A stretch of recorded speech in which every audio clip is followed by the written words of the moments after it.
Every Monday we have a production meeting where the managers in training, some room representation from inventory controllers, production planners, team leads, and then also the factory managers, some buying and procurement representation, and other support staff all get together.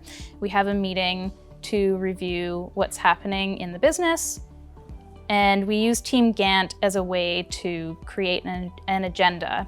Since I label all of our Gantt charts with the date that they're launching, it keeps it chronological, which helps us to sort the items as we run through it.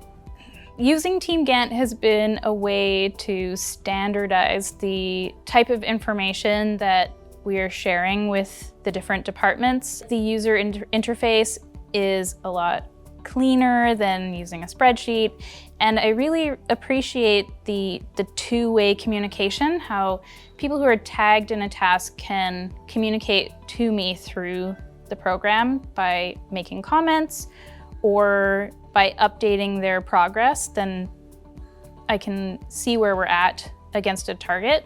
It's really valuable that way, instead of having to email them or instant message with them to see where they're at. I can just come on here and check.